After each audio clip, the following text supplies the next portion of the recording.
everyone, I'm Carla, and I call my little channel here Bound to Be Vintage. And actually, it's getting to be a little less little. I just hit 100 subscribers recently, and that may not be big in YouTube world, but to me it's huge. And I just want to take a second to thank absolutely everyone who stopped by to watch a video, who subscribed, who leaves me a like or a comment. It just means the world to me, because I don't know about you, but I don't have many people around me who do junk journaling. So these videos give me a chance to connect with a community of people who just get it. They love old stuff and they love making things with it.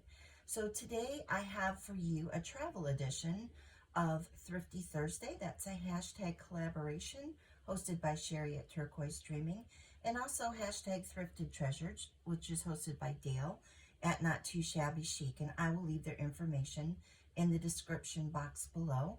And you can use those hashtags to search YouTube to see what this community's been up to. So I took a little trip.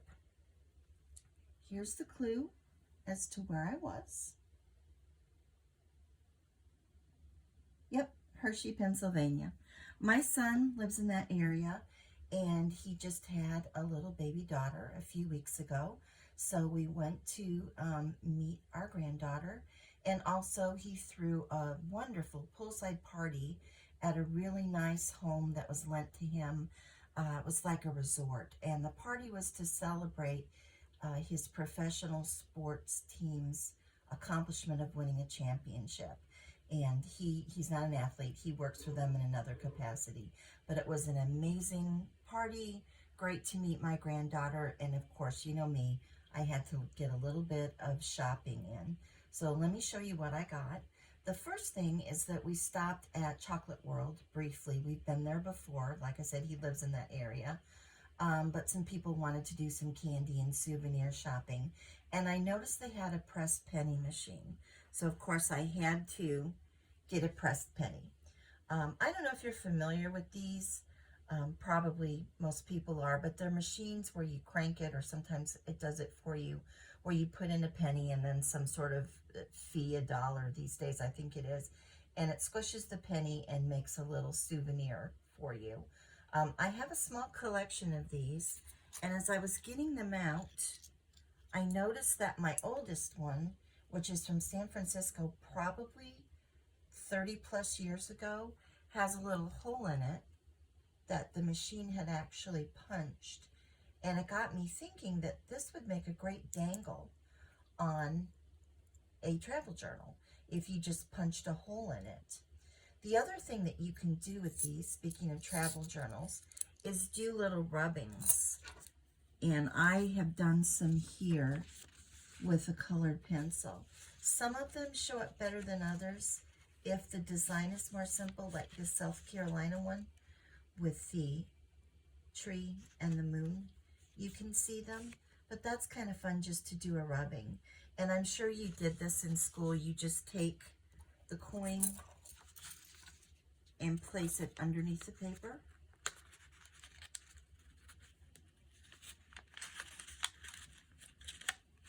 And then you just rub, and the design magically appears. I got the best results with the colored pencil. Oil pastels were a little too thick. Graphite pencils seem to smear a lot. But this is an idea you could use for all kinds of things. I've seen people do rubbings of historic plaques on buildings, on interesting man covers, at least a portion of them, even tombstones. So if you're traveling, you might consider bringing the materials to do a rubbing, and you could include part of it in your journal. Or look for a pressed penny and add one of those as a dangle. If you go online and search pressed penny machine locations, you'll see a ton of different sites that track where those machines are. So maybe you can plan ahead. I just happened to run into this one, but I think for future trips, I may plan ahead. Okay, so what else did I buy? I went to an antique mall in Palmyra, which is called the Black Swan Antique Mall. I really like it. I try to go there every time I'm in that area. And I'll show you some things I got there. These two really sweet mother of pearl buckles. had been painted with tiny blossoms. And I have a lot of mother of pearl things, but I had not seen the painting. So those were only $1. I didn't buy a ton because when you thrift a lot, antique store prices can seem really high. But I did pick up a few items that I thought were unique that I wouldn't run across in my, normal thrifting routes. This little trade card my son brought to me.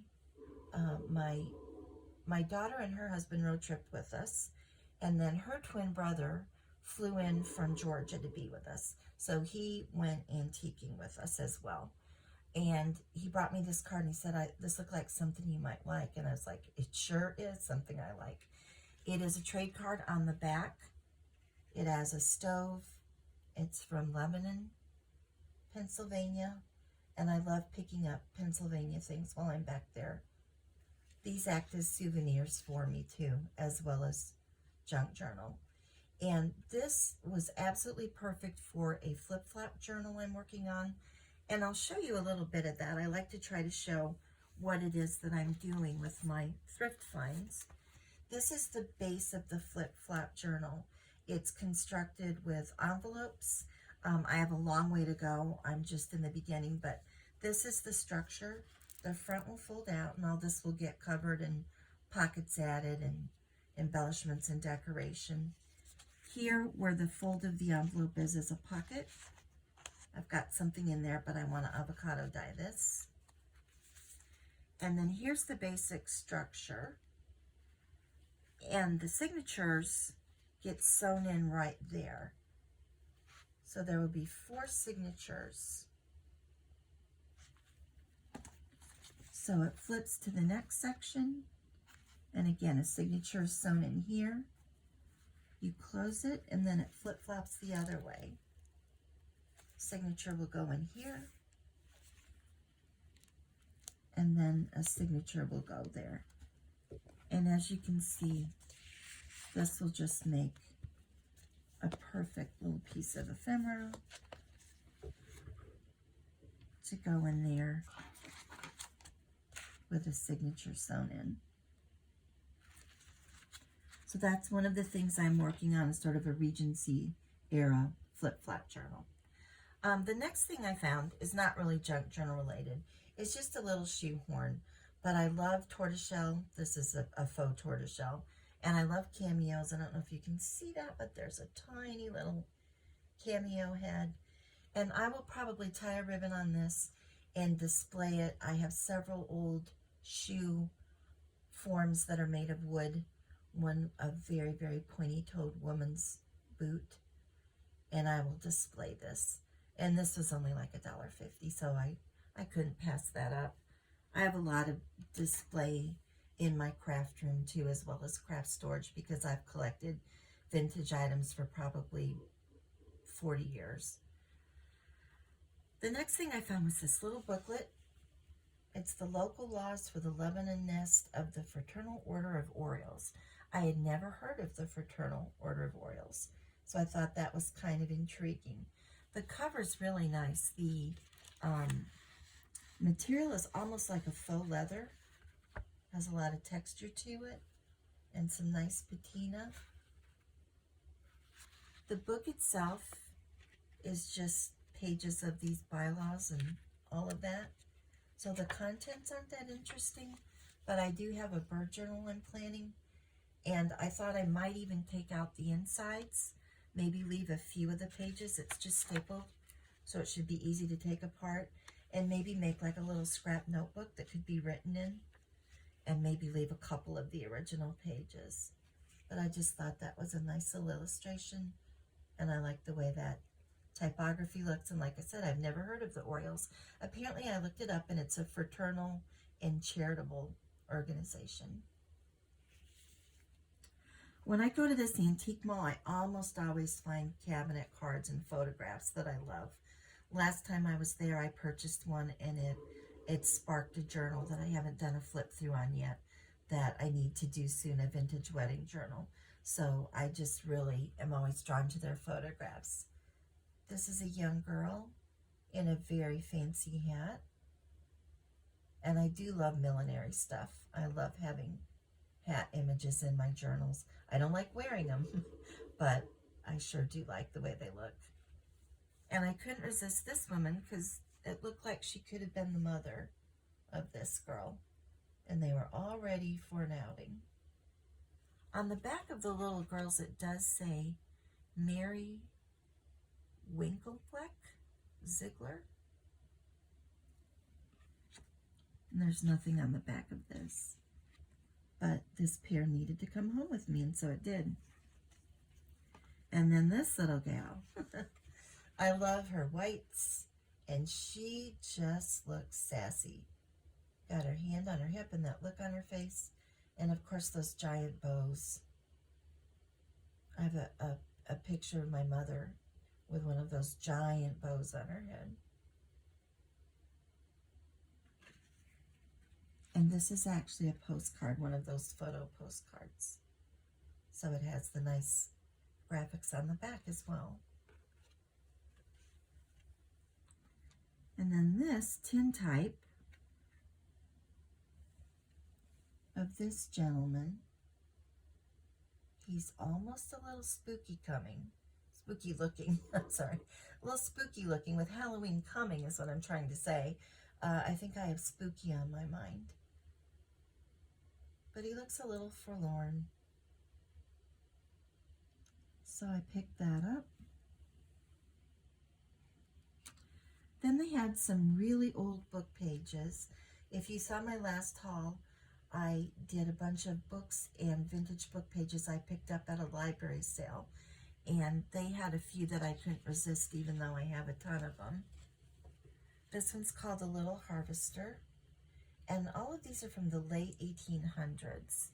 And they were done for magazines such as Peterson's. This one says, engraved expressly for Peterson's magazine, The Little Harvester. And on the back, someone has written 1880, it looks like. But these engravings just have such fine detail.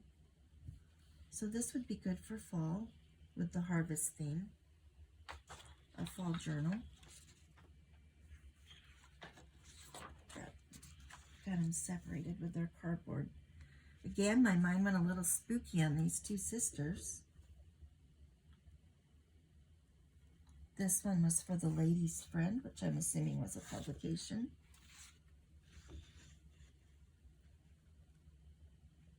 And it's called The Sisters in their plaid dresses. And these were all $1.50, which is what I paid for a whole bundle of pages at the library sale. But that was okay because I thought they were special. This one is called The Love Letter. And this was engraved for Graham's magazine.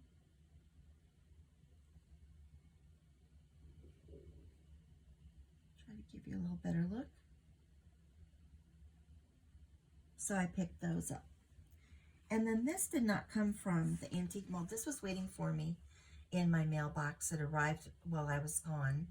I bought this from Jubilee Fleet, one of my favorite Instagram vendors, and I will leave information for her in the description box as well.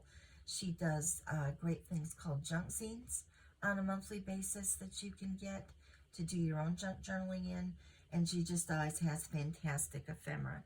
This is an Abercrombie and Fitch catalog from the 1930s.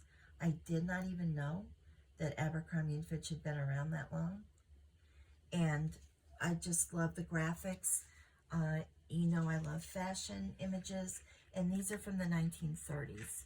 And I do not have a lot from that era. So I'll give you a quick flip through. Get it centered. So tennis and archery, horseback riding and golf. Bring it a little closer so you can see some detail.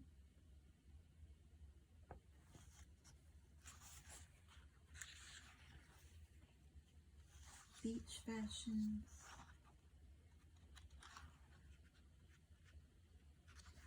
love this one. They just look so casual.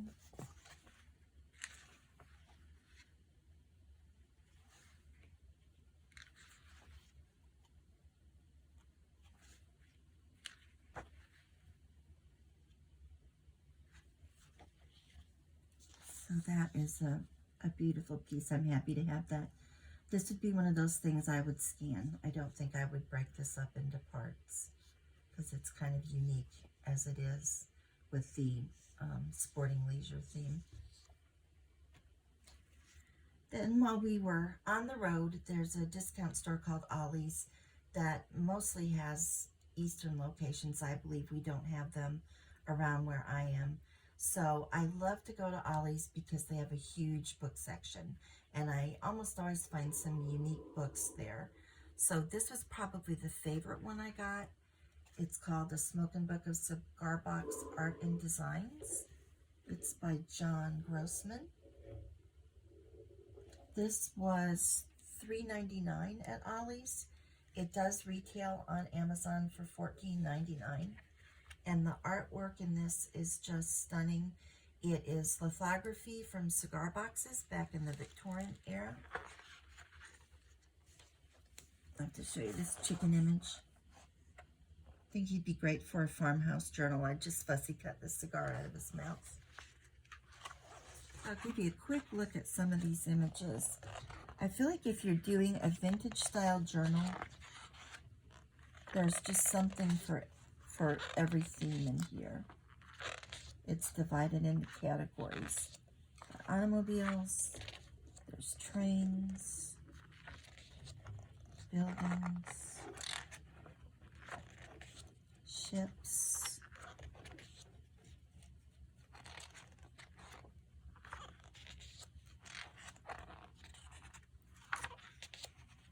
the graphics are just great on these. And if you look close, some of them have the little dots. Kind of like the forerunner of pixels, I guess. Just fantastic graphics. So if you're interested in this, it is available. If you have an Ollie's nearby, check it out. They really are really stocked up with the books.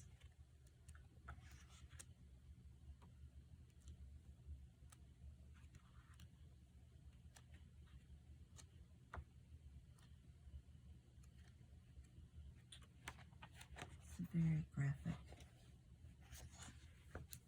So that's the cigar box. Labels. I picked up this travel origami book. There were some little things in there that I thought would be interesting to put in a travel journal. This is a little envelope that kind of opens up and you can put something inside of it. Gives you the instructions for doing the different projects. These little arrows I thought were interesting. Might be fun to take a map or a brochure and fold it up into an arrow to include. Maybe pointing at a photograph or the location on a map where you were. That bow's kind of neat. So that's Travel Origami by Cindy Ning. I think that one was a couple dollars. And then I got this Vintage Home Linens and Quilts. And I'm familiar from this Design Original series of books from Altered Books. When I first really started getting into bookmaking, Altered Books was what I discovered first before junk journals.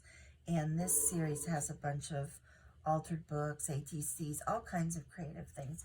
I'd never seen this one before, Linens and Quilts.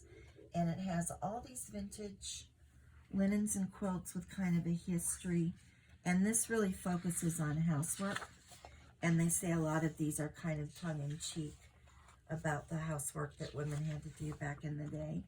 So there's the photographs in the beginning that show some linens from a collection. Aprons. And then you get into the artwork. that you could use to trace for your own embroidery. Or in my case, I might just use the image, trace it, scan it, whatever kind of effect I want. But there's some really beautiful, this is a big, large image that goes across 2 pages. They just have a wonderful vintage feel. Love that one.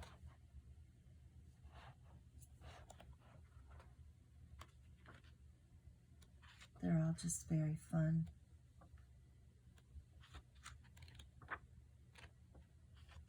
So I picked that up for the images when I want a retro feel. And that was called Vintage Home Linens and Quilts by Nori Koenig. And that is those Design Originals Can Do Crafts. That was $4. And then I picked up this vintage ephemera book. You can tell it's pretty old. It comes with a CD, also by that same group. But it did have some interesting ephemera in it that I could scan or fussy cut because they're plain on the back. And then with the CD, you can print them however you want, any size. If I remember right, the other one I have of these, though, unfortunately the images don't have a real high resolution, so it might be better just to fussy cut them. So those were the books I picked up. And then I also picked up this stationery. It's by Christian Lacroix.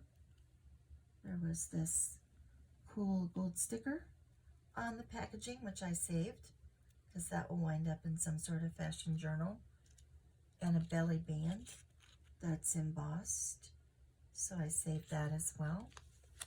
And these are note cards. They were sealed, so I couldn't really take a look at them, and they're kind of unusual. The box is very pretty. This is got a glaze, like it's embossed, and it's just a pretty little box. And they're just note cards inside. And somebody had a lot of fun with a die cut machine on these. There are 3 of each card. This one I immediately want to put some silk ribbon or seam binding and weave it through there. I thought they would be note cards, but they're not. They're just a flat card. And there's 3 of each. And they all have that glazed embossing like on the cover. So there's 3 or more. The scallop top says Merci. This funny one says Bon Voyage. And the last one says thank you with that interesting hole. And again, I think that just begs to have something back there. Kind of like a specimen slide or something. Something needs to fill that up. And then the envelopes are quite interesting. These will be fun to use in journals. They're very shapely. And they do have a lined inside. It's printed, it's not glued on there. So that would be interesting in a journal, wouldn't it? And then last but not least, I picked up just a little glue gun.